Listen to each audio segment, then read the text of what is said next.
5వ అధ్యాయం ఆమోసు గ్రంథం అండి. 5వ అధ్యాయము 4వ వచనం, 5వ వచనం, 6వ వచనం చదువుదామండి. ఆమోసు గ్రంథం 757 పేజీ. ఇశ్రాయేలీలతో యెహోవా సెలవిచ్చినదేమనగా, నన్ను ఆశ్రయించుడి, నన్ను ఆశ్రయించిన ఎడల మీరు బ్రతుకుదురు. బేతేలును ఆశ్రయింపకుడి, గిల్గాలులో ప్రవేశింపకుడి, బెయేర్షెబాకు వెళ్ళకుడి, గిల్గాలు అవశ్యముగా చెరపట్టబడిపోవును. బేతేలు శూన్యమగును. యెహోవాను ఆశ్రయించుడి, అప్పుడు మీరు బ్రతుకుదురు.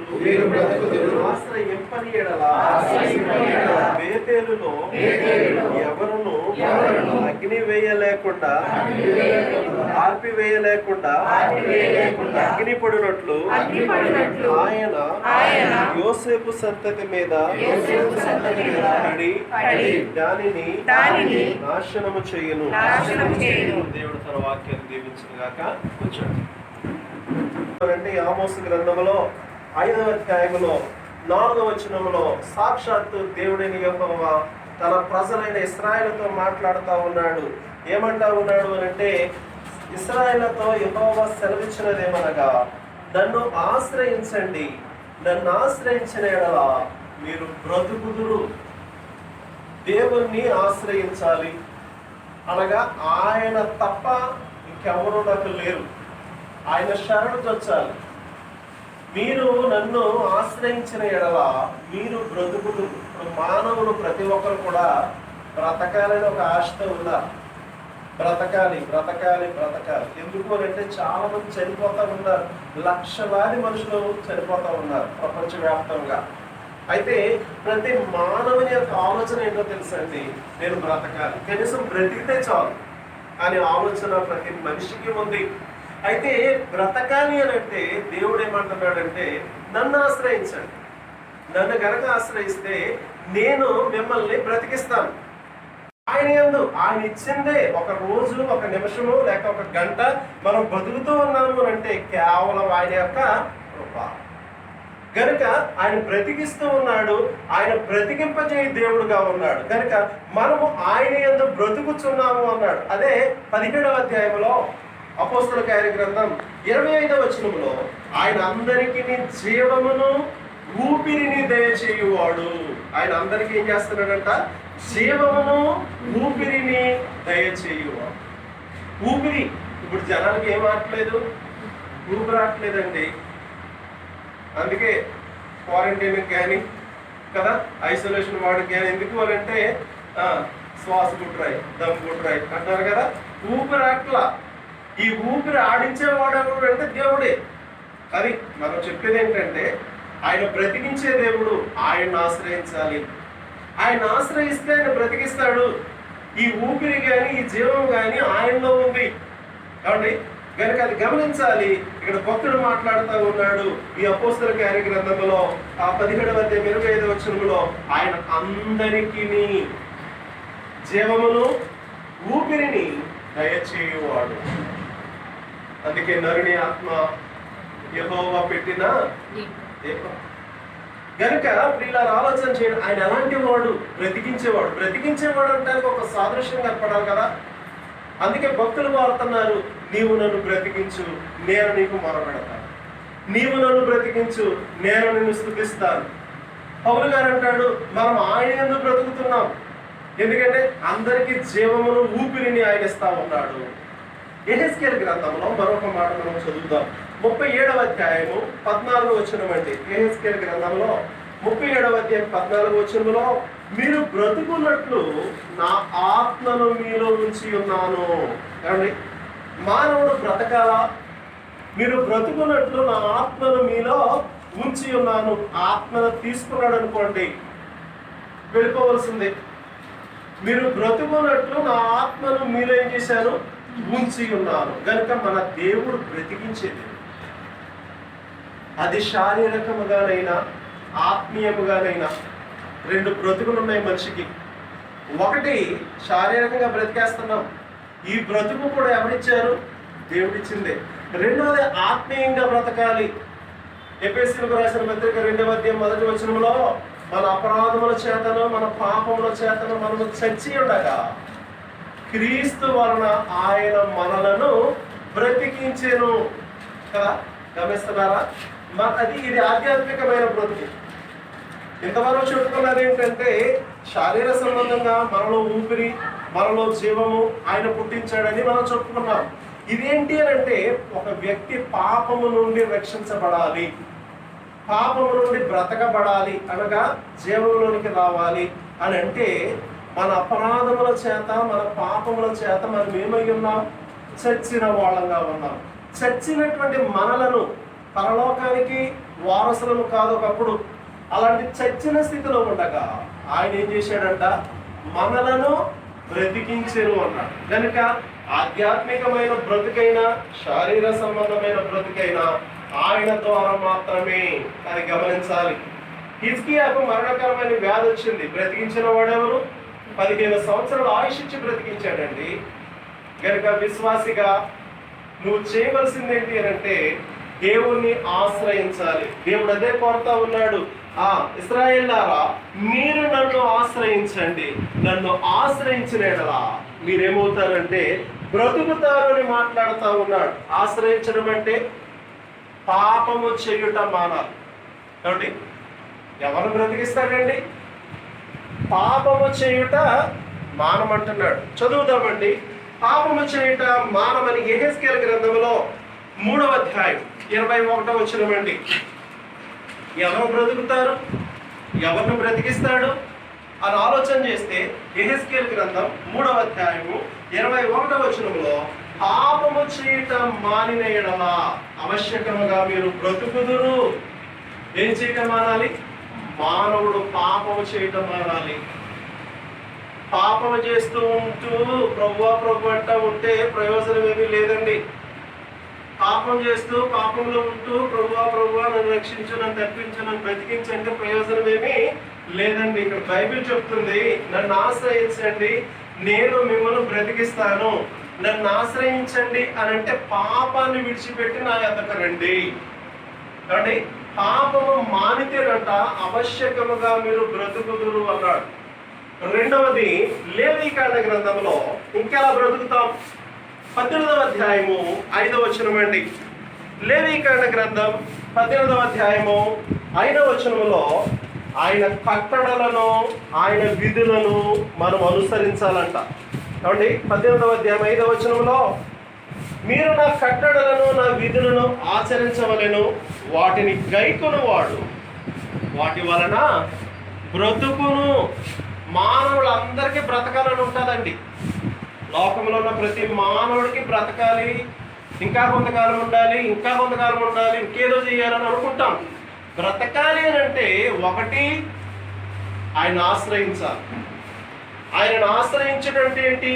పాపాన్ని విడిచిపెట్టి ఆయన దగ్గరికి రావాలి. పాపములో ఉంటే మాత్రం ప్రయోజనం ఏమీ లేదు. పాపాన్ని విడిచిపెట్టాలి మొట్టమొదటిది. రెండవది ఏమంటాడంటే నా విధులను నా ఆజ్ఞలను నా కట్టడలను గైకొనాలి. గైకొంటే వాటి వలన నీకు బ్రతుకుంది అన్నాడు. వాటి వలన మనలను ఆయన బ్రతికిస్తాడు. కనుక ప్రియులారా, కరోనా కాలంలో ఉన్నాం, వైరస్ విజృంభిస్తున్న కాలంలో ఉన్నాం. ప్రతి మానవునికి బ్రతకాలని ఆశ ఉంది. అయితే ఈరోజు నేను చెప్పేదేంటి? దైవ వాక్యం చేత పట్టుకుని నేను చెప్పేదేంటి అని అంటే దేవుడు బ్రతికించడానికి సంసిద్ధుడిగా ఉన్నాడు. కాబట్టి ఆయన మనం చంపేయడానికి పుట్టించలా, బ్రతికించడానికి ఆయన కదండి. ఆయన దీర్ఘాయుష్నిచ్చే దేవుడు. యెహోవా యందు భయభక్తులు కలిగి ఉండడం దీర్ఘాయుష్నకు మూలం అన్నాడు. ఆయన బ్రతికించే దేవుడు, దీర్ఘాయుష్ ఇచ్చే దేవుడు. అయితే మానవులమైన మనము ఆయన ఇచ్చే బ్రతుకును పొందలేకపోతా ఉన్నాం. కారణం ఏంటంటే పాపము. పాపాన్ని విడిచిపెడితే మనం బ్రతుకుతామన్నాడు. రెండవది ఆయన ఇచ్చిన ఆజ్ఞలు ఉన్నాయి, విధులు ఉన్నాయి. ఈ ఆజ్ఞలు, విధులు, ఈ యొక్క నిబంధనలు మనం ఎప్పుడైతే గైకొంటామో, వాక్యానుసారమైన జీవితం కలిగి ఉంటామో, వాటి ద్వారా మనం ఏమవుతాము అంటే బ్రతుకుతాము అని దేవుడు మాట్లాడుతూ ఉన్నాడు. కనుక విశ్వాసులారా, దేవుణ్ణి ఆశ్రయించే వాళ్ళగా ఉన్నాం. ఆయన జీవము కలిగిన దేవుడు అని చెప్తున్నాం. జీవము గల దేవుడు జీవాన్ని మనకు అనుగ్రహిస్తాడు. ఈ జీవము, ఈ ఊపిరి ఆయన ఇచ్చింది అని చదువుకున్నాం. కాబట్టి మనం బ్రతకాలి అని అంటే రెండు విషయాలు.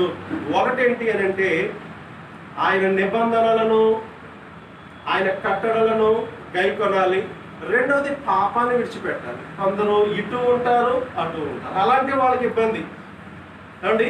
కొందరు ఇటు ఉంటారు, కొందరు అటు ఉంటారు. ఇటు పాపంలో ఉంటారు, అతను ఏదన్నా సమస్య వస్తే దేవాదేవ అంటారు. అలాంటప్పుడు ప్రయోజనం ఏమీ లేదు. ఇక నుండి అయినా ప్రభువా నేను బ్రతకాలనుకుంటున్నాను, నువ్వు బ్రతికించే దేవుడు అంట, నన్ను ఆశ్రయిస్తే బ్రతుకుతారని చెప్తా ఉన్నావు. నీ వాక్యంలో సున్నైనను పొల్లైన తీసివేయడానికి వీలు లేదన్నావు. ఇది నాయన పరిశుద్ధమైన వాక్యం, జీవమైన వాక్యం. కాబట్టి ఇక నుండి నేను బ్రతకాలని ఆశపడతా ఉన్నాను అని చెప్పి పాపాన్ని విడిచిపెట్టు. ఇక నుండి అన్న దేవుని నిబంధన వాక్యములను గైకొంటూ ఆచరించడానికి సంసిద్ధంగా ఉండు. దేవుడు తప్పకుండా నిన్ను బ్రతికిస్తాడు అనే వాగ్దానం మనతో మాట్లాడుతూ ఉన్నాడు. ఇశ్రాయేలులారా, మీరు బేతేలుకు వెళ్ళవద్దు, మీరు గిల్గాలుకు వెళ్ళవద్దు, మీరు బేర్షెబాకు వెళ్ళవద్దు. నన్ను ఆశ్రయించండి. నన్ను ఆశ్రయించిన ఎడలా మీరేమవుతారు అని అంటే బ్రతుకుతారు అని మాట్లాడుతూ ఉన్నాడు. రెండవది, దేవుణ్ణి ఆశ్రయించడం వలన మనకు కలిగే లాభాలు ఏంటండి అని ఆలోచన చేస్తే కొన్ని నిమిషాలు ఆ వాటి గురించి కొన్ని మాటలు చెప్పి ముగించుకుందామండి. దేవుణ్ణి ఆశ్రయించడం వలన చూడండి, మీరు ఆశ్రయించడం వలన మనకు కలిగే లాభం, మొట్టమొదటి లాభం మీరు బ్రతుకుదురు. ఆమోసు గ్రంథం 5వ అధ్యాయం 4వ వచనంలో మీరు నన్ను ఆశ్రయించిన ఎడల మీరు బ్రతుకుదురు. మానవుడు ఏమై ఉండాలి? ముందు బ్రతికుండాలి. బ్రతికుంటే ఏదన్నా చేయొచ్చు. కాబట్టి మొట్టమొదటి మాట, మొట్టమొదటి లాభం ఏంటో తెలుసా? మనకు ఆస్తులు ఉన్నాయండి, మనకు అంతస్తులు ఉన్నాయండి, కుటుంబాలు ఉన్నాయి, అన్నీ ఉండి చచ్చిపోతే ప్రయోజనం ఏంటి? అనుభవించకుండా పిల్లలు ఉన్నారు, లేక ఎంతో పెద్ద పెద్ద కుటుంబాలు ఉన్నాయి, అన్నీ ఉన్నాయి, మనకి అన్నీ ఉండి చచ్చిపోతే ప్రయోజనం ఏంటి? కనుక మీరు నన్ను ఆశ్రయించండి. నన్ను ఆశ్రయిస్తే మొట్టమొదటి మేలు ఏంటో తెలుసా? మీరు బ్రతుకుదురు. మానవుడు బ్రతకాలి అండి, మానవుడు బ్రతకాలి. బ్రతకలేకపోతా ఉన్నారు. మా బంధువు ఈ వారంలో ఒక ఆయన కోయిట్లోనండి, చక్కటి జాబ్, ఎయిర్పోర్ట్లో జాబ్ అండి, 2 లక్షల రూపాయల జీతం, అన్నీ బాగున్నాయి. ఊర్లో పెద్ద ఇల్లు కట్టించాడు ఆయన. గృహప్రవేశం చేశాడు ఆయన. 25 సంవత్సరాల నుంచి ఎయిర్పోర్ట్లో పనిచేస్తాడు ఆయన. మంచి హోదా, ఆ కోయిట్లో కూడా మంచి సంఘంలో మంచి పెద్ద అన్నీ ఉన్నాయి. మంచి ఉన్నతమైన చదువుకున్నాడు. సడన్గా మంచం మీద అంటే హార్ట్ అటాక్ వచ్చిందంట. ఎగిరి కింద అడ్డాడు మంచం నుంచి, చచ్చిపోయాడు. నిన్నే భౌతిక దేహం వచ్చింది, సమాధి చెప్తున్నానండి. చాలా ఉంది. కుమారుడికి జాబ్ ఇస్తామంటున్నారు, ఎన్నో లక్షలు ఇస్తామన్నారు, ఎన్నో ఉన్నాయి. ఎన్ని ఇస్తే లాభం ఏంటండి? ఒక వ్యక్తి చనిపోయిన తర్వాత ప్రయోజనం ఏంటి? గనుక విశ్వాసులారా, మన దేవుడు అన్యాయస్తులైన దేవుడు ఆడు వాక్య ప్రకారంగా. కాబట్టి మనం ఏమై ఉండాలి అని అంటే ఆయన బ్రతికిస్తానంటున్నాడు. ఆయన బ్రతికిస్తే ఆయనను ఆశ్రయించాలి, ఆయన శరణుజొచ్చాలి. నువ్వు తప్ప నాకు వేరే దిక్కు లేదు. నేను ఎప్పుడైతే మనం ఆయన ఆశ్రయిస్తామో మొట్టమొదటి మాట, ఆయన మనలను బ్రతికిస్తాడన్న కీర్తన గ్రంథంలో 31వ కీర్తన చూడండి, 19వ వచనం. రెండవది ఏంటి అని అంటే యెహోవాను ఆశ్రయించే వారికి ఏ మేలు కొదువై ఉండదు అన్నాడు. అంటే మేలు ఉంది. ఆయనను ఆశ్రయిస్తే ఏముంది అని అంటే మేలు ఉంది అన్నాడు. 31వ కీర్తన 19వ వచనం మనం చదివినట్లయితే ఏముంది అని ఆలోచన చేస్తే అంటే రెండవ లైన్ అనమాట అండి. నరుల ఎడల నిన్ను ఆశ్రయించు వారి నిమిత్తము నీవు సిద్ధపరిచిన మేలు ఎంతో గొప్పది. ఒకటి బ్రతికుండాలి, బ్రతికుంటేనే కదా మనం మేలు అనుభవించగలుగుతాం. కనుక ఆయనను ఆశ్రయిస్తే బ్రతుకుతావు, మొట్టమొదటి మాట. రెండవ మాట, ఆయన్ని ఆశ్రయిస్తే నీకు మేలు దాచి ఉంచుతాడు. ఎప్పుడు ఎలా ఉంటామా అని అనుకుంటానికి వీల్లేదు. అంటే మనం ఇప్పుడు ఎక్కడ ఉన్నాం? కదా. ఈ ఈ భయంకరమైన లాక్డౌన్లో ఉన్నాం, చాలా మంది దగ్గర డబ్బులు లేవు, చాలా ఇబ్బందుల్లో మనం అలా ఉన్నామా? కారణం మనల్ని ఏర్పాటు చేసుకున్న దేవుడు నమ్మదగిన దేవుడు. ఎందుకు చెప్తా ఉన్నాము అంటే శోధన వస్తుందని ముందే మన కొరకు ఆయన సంసిద్ధంగా అన్ని సిద్ధపరుస్తాడు. అందుకే అన్నాడు, ఎవరైతే ఆశ్రయిస్తారో వారి కొరకు దాచి ఉంచిన మేలు బహు గొప్పది అని మాట్లాడుతూ ఉన్నాడు. ఆ ప్రక్కన 34వ కీర్తన 10వ వచనం, సింహ పిల్లలు లేమి గలవై ఆకలి కొనును, యెహోవాను ఆశ్రయించే వారికి ఏ మేలియు కొదువై ఉండదు. ఒకటి, ఆయన ఆశ్రయిస్తే బ్రతుకుతావు. బ్రతికిన తర్వాత ఎలా ఉంటావు అని అంటే మేలుకరంగా ఉంటావు.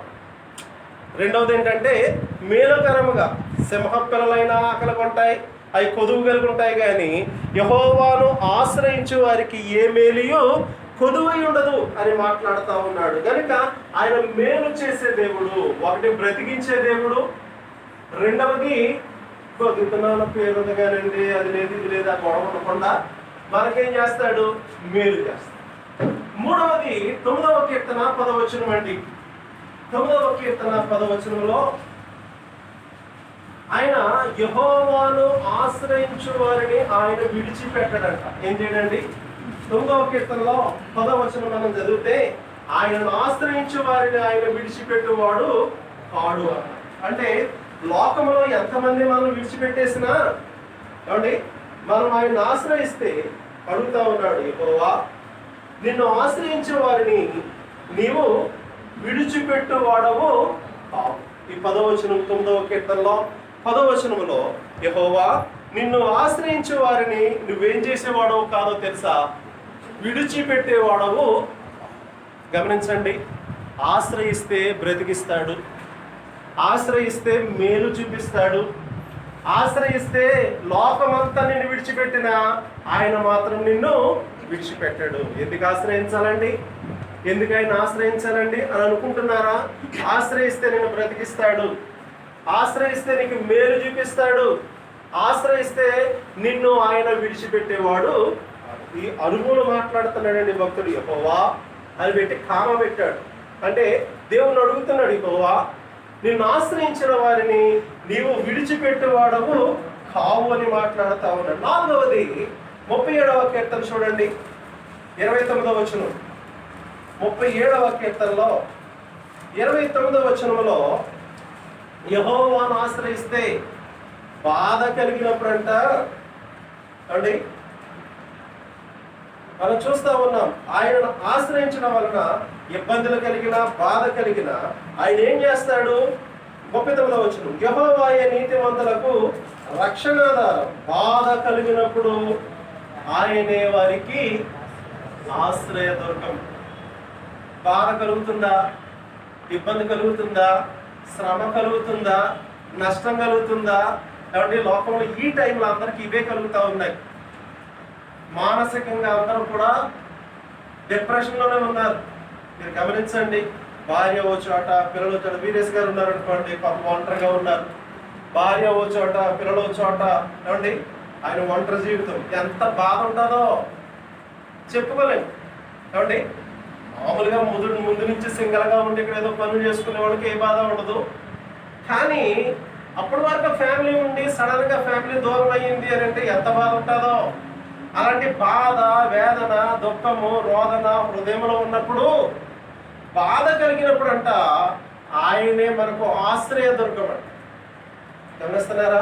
ఎందుకు ఆశ్రయించాలండి అని అంటే, బాధ కలిగినప్పుడు బాధలో ఆయనే ఆశ్రయం. నీకు ఎందుకు కంగారు, ధైర్యం ఉండు, నేనున్నానులే అని అభయం ఇస్తాడు మనకి. వెన్ను తట్టి ఆయన మనల్ని ధైర్యపరుస్తాడు. కనుక ప్రియులారా, ఆయనను ఆశ్రయించాలి, చెప్పాలి. ఆయన ఆశ్రయించడం వలన మనం బ్రతుకుతాం. రెండవది, ఆయనను ఆశ్రయించడం వలన మనకి ఏం జరుగుతుంది? మేలు కలుగుతుంది అన్నాడు. మూడవది, మనం ఆయనను ఆశ్రయించడం వలన ఆయన విడిచిపెట్టే దేవుడు కాదన్నాడు. నాలుగవది, ఆయనను ఆశ్రయించడం వలన బాధ కలిగినప్పుడు ఆయనే మనకు ఆశ్రయదుర్గం ఉంటాడట. మనం టెన్షన్ పడవలసిన పని లేదు. నువ్వు కంగారు పడకు, నువ్వు టెన్షన్ పడకు, నేనున్నాను అని ధైర్యం ఇచ్చే దేవుడు. అందుకే యెహోవాయే నీతిమంతులకు రక్షణాధారం అన్నాడు. ఆశ్రయించేవారు అన్నట్టు నీతిమంతులైన వారు. కనుక ఈ విధంగా మాట్లాడుతూ ఉన్నాడు. ఐదవది ఏంటి అని అంటే, ఆయనను ఆశ్రయిస్తే నీకు రక్షణ ఉంది. ఆయన ఆశ్రయిస్తే ఏముందండి? దానియేలు గ్రంథంలో, దానియేలు గ్రంథం 3వ అధ్యాయం 28వ వచనం అండి. దానియేలు గ్రంథం 3వ అధ్యాయము 28వ వచనములో, తన్ను ఆశ్రయించిన దాసులను ఆయన రక్షించెను. ఏమండి? తన్ను ఆశ్రయించిన దాసులను ఆయన ఏం చేశాడంట? రక్షించెను. అనగా షడ్రక్ ఉన్నాడు, మేషక్ ఉన్నాడు, అబేద్నెగోలు ఉన్నారు. వీరు అగ్ని గంధకాల్లోనికి వెళ్ళటానికి వెళ్ళినప్పటికీ కూడా దేవుడు ఏం చేశాడంట? వీరు తను ఆశ్రయించారట. ఎవరిని? దేవుణ్ణి. అందుకే 28వ వచనంలో తను ఆశ్రయించిన దాసులను ఆయన రక్షించారు. ఆయన రక్షించే దేవుడు. ఆయన రక్షించేది. ఐదవది ఏంటి అని అంటే, ఆయన రక్షించే దేవుడు. ఒకటి బ్రతికించే దేవుడు, రెండవది మేలు చేసే దేవుడు.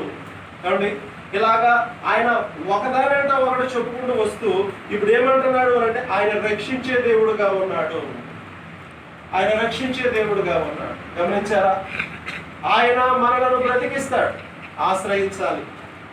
ఆయన మనకు మేలు చేస్తాడు, ఆశ్రయించాలి. కాబట్టి మూడవది, ఆయన మనం విడిచిపెట్టేవాడు కాదు, మనం ఆయన ఆశ్రయించాలి. నాలుగవది, మనకు బాధ కలిగినప్పుడు ఆయన ఆశ్రయంగా ఉంటాడు, ఆయన ఆశ్రయించాలి. ఐదవది, ఆయన మనలను ఎలాంటి విపత్తుకరమైనటువంటి పరిస్థితిలో ఉన్నప్పటికీ ఆయన ఆశ్రయిస్తే మనం రక్షిస్తాడు. ఆరోది చదువుదామండి.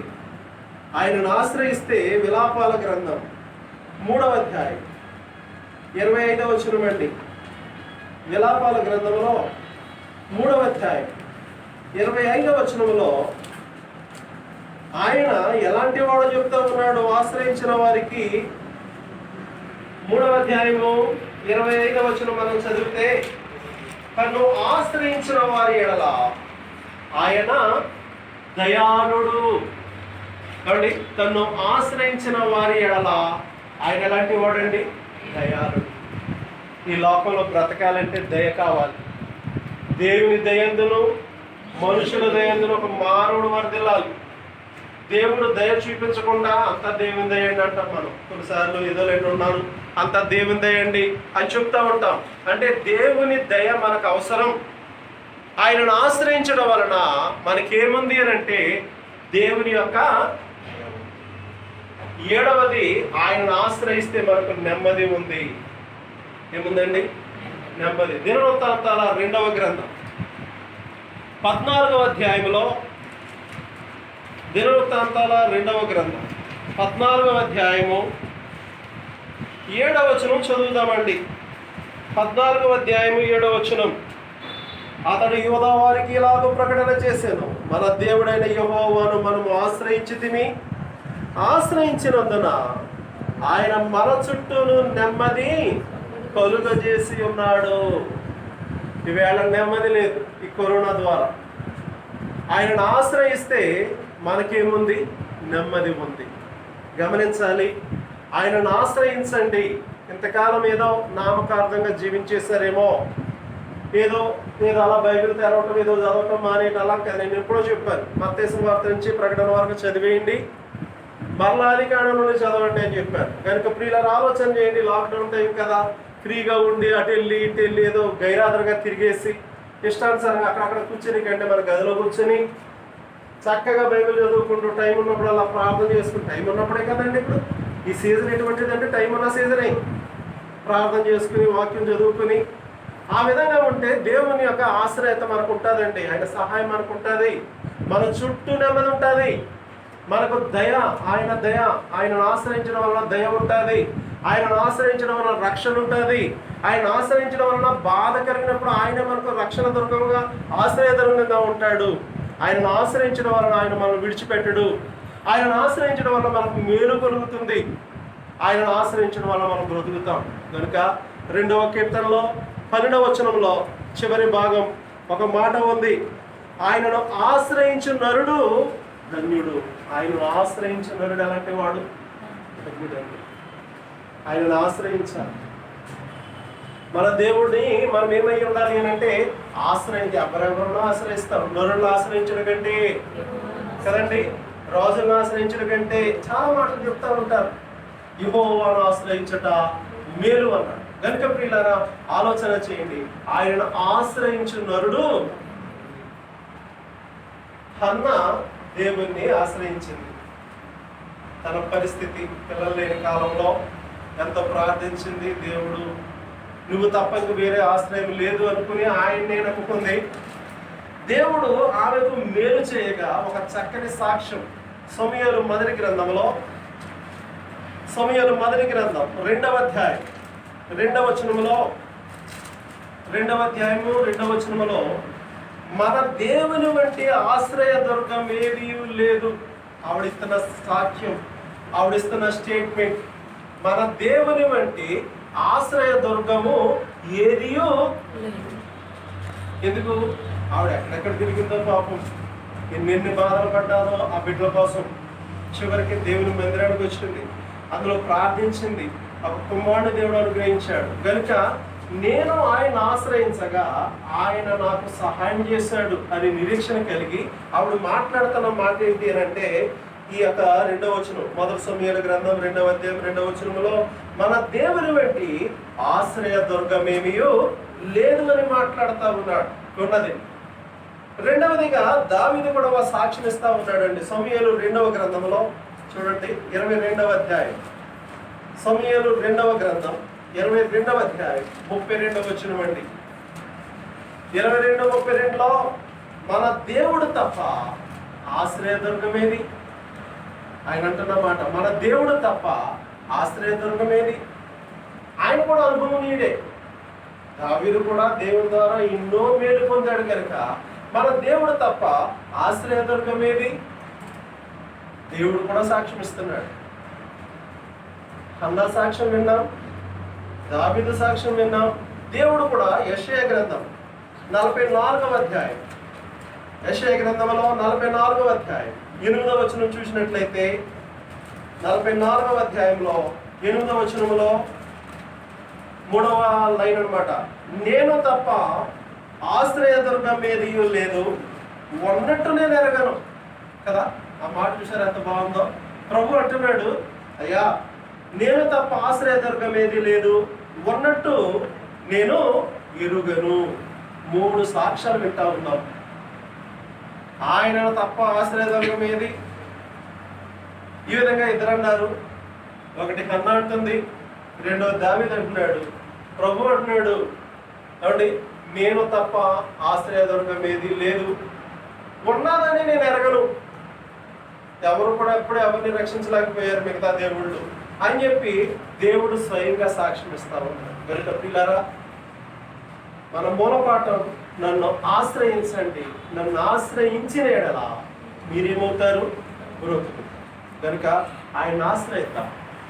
శ్రమల్లో ఉన్నా, కష్టాల్లో ఉన్నా, బాధల్లో ఉన్నా, ఏడుపు వచ్చేస్తున్నా ఆపుకోలేని పరిస్థితుల్లో ఉన్నా ఆయన ఆశ్రయిస్తే నువ్వు బ్రతుకుతావు, నీకు మేలు కలుగుతుంది, నిన్ను విడిచిపెట్టడు, ఏమండి నిన్ను రక్షిస్తాడు, నీ చుట్టూ నెమ్మదినిస్తాడు. ఆ విషయాలు గమనించి ప్రభువులో ముందుకు సాగరని కోరుచు ఈ మాటలు ముగిస్తా ఉన్నాను. దేవుడు తన వాక్యాన్ని దీవించి ఆశీర్వదించును గాక. ఆమేన్. చిన్న